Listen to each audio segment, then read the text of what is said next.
Meet Rogers Hornsby. Rog, what is your position in the batter's box before the pitch? My natural stance is in the extreme corner of the box with my feet fairly close together. What if the greatest record in the history of baseball was also the very reason one man ended up completely alone? Rogers Hornsby achieved something no player before or after him has ever repeated, a level of hitting so far beyond ordinary that more than a century later it still has not been broken. However, the very discipline and obsession that built that record also cost him 3 marriages, every job he ever held, and nearly all of his own fortune. To understand how a man could rise so high and still lose so much, we have to go back to the very beginning, long before the records and the fame ever existed. Will you explain why you stand in the extreme corner of the box? Well, it gives me the advantage of stepping in and hitting the ball to any field. It also gives more time to follow the ball. Rogers Hornsby was born on a small farm outside Winters, Texas, the 5th of 6 children, and his father died when Rogers was only 2 years old. 4 years later, his family moved to Fort Worth so his older brothers could find work in the meatpacking industry, and by the age of 10, Rogers himself was already working there too, as a messenger boy. He later said he could not remember anything that happened before he had a baseball in his hand, and by age 9, he was already leading a neighborhood team, wearing a blue flannel uniform his mother had sewn by hand. He dropped out of high school to help support his family. At 16 years old, desperate for any chance to compete, he even disguised himself in a wig and costume to barnstorm across Texas with a traveling women's baseball team, simply for the chance to play. When the street, Louis Cardinals purchased his contract for $500. He weighed only 130 pounds, a slight frame even by the standards of that era, so he spent the following winter on an uncle's farm, deliberately eating to add 35 pounds of muscle before his rookie season began. What followed was a decade of total offensive dominance never repeated since. Beginning in 1920, he led the National League in batting average, on-base percentage, slugging percentage, and total bases for 6 consecutive years. In 1922, he combined an average above 400 with 42 home runs, something no player before or since has managed in the same season. Then, in 1924, he reached a level that has never been matched, a batting average of .424. Behind these numbers was a discipline bordering on obsession. Hornsby claimed a hitter could not maintain power and precision without 11 hours of sleep each night, and he avoided newspapers and motion pictures entirely, unwilling to let anything strain his batting eye. Ted Williams, one of the last men to ever bat .400 himself, would later call Hornsby the greatest hitter for both power and average the game has ever produced. This was the man at his absolute peak, seemingly untouchable, seemingly invincible. But greatness built this way always demands something in return, and Rogers Hornsby was about to find out exactly what that price would be. By 1926, Rogers Hornsby was not only the best hitter in baseball, he was also the player manager of the street Louis Cardinals, leading a franchise that had never finished above 3rd place in over 3 decades to its first National League pennant. The season came down to a decisive 7th game of the World Series against the powerful New York Yankees, led by Babe Ruth. With the Cardinals clinging to a slim lead in the 7th inning, bases loaded, 2 outs, Hornsby made the boldest decision of his career, calling on 39-year-old pitcher Grover Cleveland Alexander, a man who had thrown a complete game the day before and who some teammates believed had spent the previous night celebrating instead of resting. Alexander refused to even warm up before facing rookie Tony Lazzeri, worried it might reveal his condition. The very first pitch nearly ended the season in disaster, as Lazzeri drove a long fly ball down the left field line that curved foul by only a matter of feet, narrowly missing a grand slam.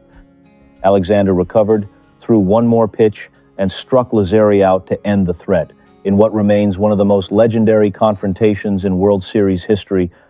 2 innings later, with Ruth representing the tying run, Ruth inexplicably attempted to steal second base.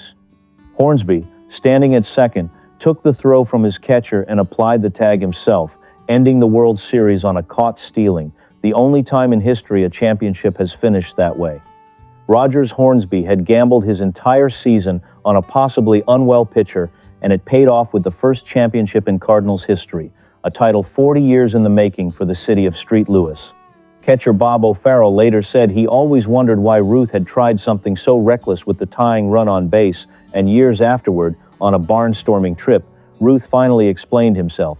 He believed Alexander had simply forgotten he was even standing on base, and reasoned that against a pitcher throwing that well, the Yankees would never string together 2 hits in a row anyway, so he decided to force the issue himself.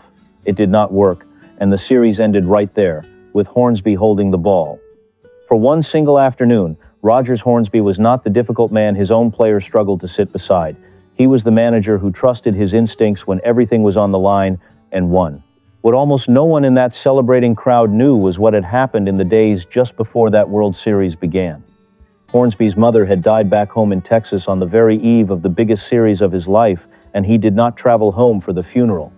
His family had told him to stay and finish what he had started, and so he did, carrying that private grief onto the field while the rest of the country watched him chase a championship. There were no interviews about it, no public tribute, simply a son who buried his sorrow beneath his uniform and kept playing. Then came the twist that stunned the city of St. Louis. Only 2 months after delivering the franchise its first championship, and only 1 season after winning the Most Valuable Player award, Rogers Hornsby was traded away from the St. Louis Cardinals entirely. The team he had just carried to glory no longer wanted him standing in its clubhouse. It was the first thing greatness had cost him, but it was far from the last. Across his personal life, the pattern repeated itself just as sharply. He was married 3 times, and 2 of those marriages ended in divorce, leaving him with 1 son from each of his first 2 wives, sons he rarely had the chance to raise the way a settled, ordinary father might have. Biographers who studied his life later concluded that Rogers Hornsby, for all his brilliance on a baseball field, mostly made a mess of everything surrounding his personal world, unable to hold together the very relationships that most people build their lives around. If you had just achieved the greatest triumph of your career, and paid for it with a private loss you never spoke about, only to be pushed out of the family you had just built that triumph with, how would you have carried that weight forward? For Rogers Hornsby, the weight only grew heavier from here. To understand why Rogers Hornsby kept losing the people around him, we need to talk about the one habit that quietly consumed his entire adult life. He never smoked and never drank a single drop of alcohol, but he was a compulsive horse race gambler, and it slowly poisoned nearly every relationship and every dollar he ever earned. He grew close to a betting agent named Frank Moore, who began appearing constantly at Cardinals training camp and in the dugout beside him during games.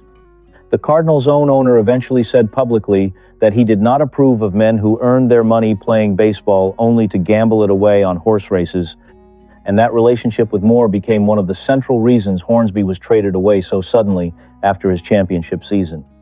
The gambling followed him from team to team. While managing the Chicago Cubs, he was investigated on accusations that he had borrowed money directly from his own players, either to place bets himself or to fund shared betting schemes between them, and when he was fined for it, the players wanted their money back, forcing Commissioner Landis to hold formal hearings to sort out the mess. But the most alarming episode of all came in 1928, when a newspaper reported an alleged plot against Hornsby's safety tied directly to bookmakers seeking payment on debts he had failed to settle, reportedly worth many thousands of dollars. Hornsby publicly dismissed the story as nothing more than propaganda, but the fact that such a story could even be printed and believed says everything about how deep his troubles had grown. His own lawyer later admitted, while trying to soften the story for reporters, that Hornsby had laid off hundreds of thousands of dollars in bets through a single betting associate over the years, a staggering sum for any professional athlete of that era. A man who had once earned enormous sums of money playing the game he loved more than anyone alive was now, by his own choices, gambling that same fortune away, one horse race at a time, until there was reportedly very little left to show for one of the greatest careers baseball has ever seen. Have you ever watched someone you admired slowly undo their own success, piece by piece, and wondered why they could not simply stop? Rogers Hornsby, it seems, never could. Money was not the only thing gambling and his own personality cost him. Over the course of his career, Hornsby managed 6 different major league franchises across 15 seasons, compiling a record of 701 wins against 812 losses, and he was fired, traded, or forced out from every single one of those jobs. sometimes in the middle of a season.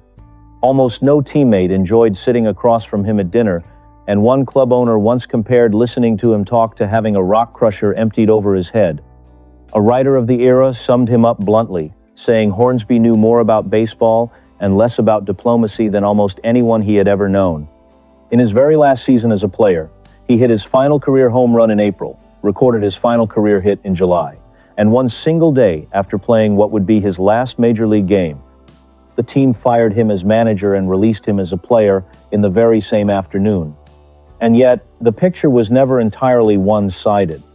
During his one season alongside legendary manager John McGraw of the New York Giants, the two men became genuinely close friends, bonded by their shared love of the horse track and their ruthless hunger to win at any cost.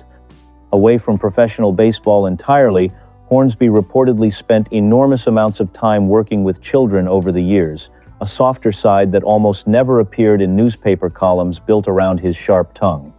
We should also be honest about a harder truth.